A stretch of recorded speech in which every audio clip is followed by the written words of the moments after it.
శుభోదయం.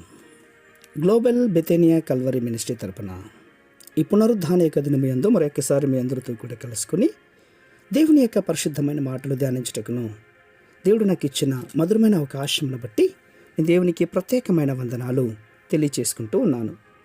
ఈరోజు కూడా పరిశుద్ధమైన వేద గ్రంథంలో నుండి మరి యొక్క చక్కటి మాటను చదువుకుందాం. 2 రాజుల గ్రంథం 6వ అధ్యాయము 25వ వచనాన్ని నేను చదువుతున్నాను, దయచేసి గమనించమని ప్రభు పేరిట మనవి చేస్తున్నాను.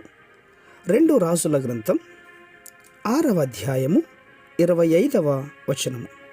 అప్పుడు షామ్రోనులో గొప్ప క్షామము కలిగి ఉండగా గాడిద యొక్క తల 80 రూపాయలకును పావురపు రెట్ట 5 రూపాయలకును అమ్మబడెను.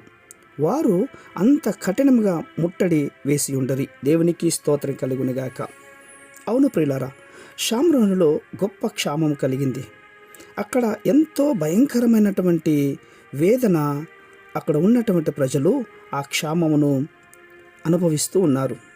కేవలం సామాన్యులకు మాత్రమే కాదు కానీ అక్కడ నివాసం చేస్తున్నటువంటి వారందరికీ కూడా ఆ క్షామము తట్టింది. ప్రియులారా, మన రాష్ట్రాల్లో మన గ్రామాల్లో కూడా కరువులు క్షామాలు ఎదురవుతూనే ఉంటాయి.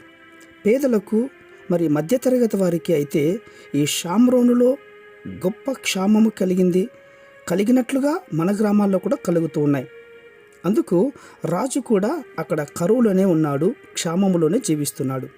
ఎంత విపరీతమైనటువంటి క్షామము అంటే 2 రాజుల గ్రంథం 6వ అధ్యాయం పూర్తిగా మీరు చదివినట్లయితే అక్కడ 2 స్త్రీలు ఒక ఒప్పందానికి వచ్చినట్లుగా కనబడుతున్నారు. అది ఏంటి అంటే, ఆ ఒప్పందం గురించి మీకు చెప్తాను, జాగ్రత్తగా వినండి ప్రియులారా. మనము ఏమీ చేయలేం. అవును, అది విని నాకే భయం అనిపించింది.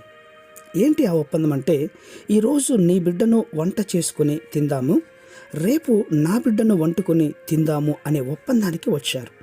ఆ ఒప్పంద ప్రకారమే ఒక స్త్రీ తన కుమారుణ్ణి చంపి వంట చేసుకుని వారిరువురు కలిసి తిన్నారు.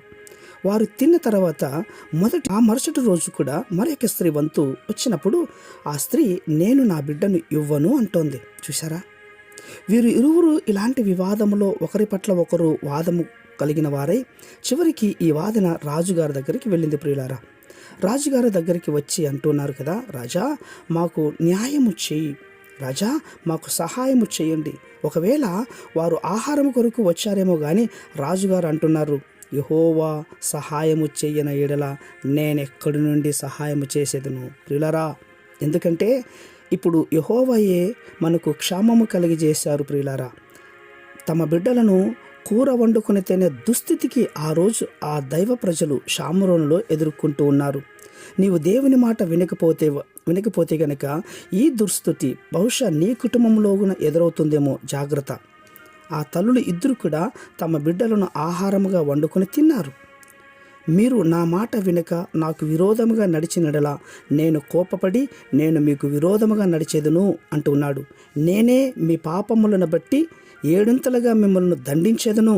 మీరు మీ కుమారుల యొక్క మాంసము తిందురు, మీ కుమార్తెల యొక్క మాంసమును తిందురు అంటూ ఉన్నాడు. ప్రియులారా, దేవుడు ప్రజలకు ముందుగానే చెప్పాడు, ధర్మశాస్త్రంలో నా మాట వినకపోతే మీరు మీ కుమారుల యొక్కయు మీ కుమార్తెల యొక్కయు మాంసము తింటారు అని సెలవిచ్చి ఉంటున్నాడు. దేవుని మాట వినకపోతే మన బిడ్డల మానం తినాల్సినటువంటి దుస్థితి వస్తుంది.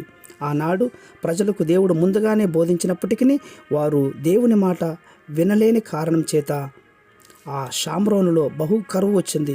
దేవుడు ఎప్పుడో చెప్పాడు, ఆయన మాటకు లోబడి ఉండాలి. మీరు నేను మనందరం కూడా ఈ మాటలు ధ్యానిస్తుంటుండగా ఈ పునరుద్ధాన యొక్క దినములో దేవుని మాటకు లోబడదాం. దేవుడు చెప్పినటువంటి మాటలకు జ్ఞాపకం పెట్టుకుని ప్రార్థన చేద్దాం. అట్టి కృప దేవుడు మనకందరికీ కూడా అనుగ్రహించి కాపాడునుగాక. ఆమేన్, ఆమేన్, ఆమేన్.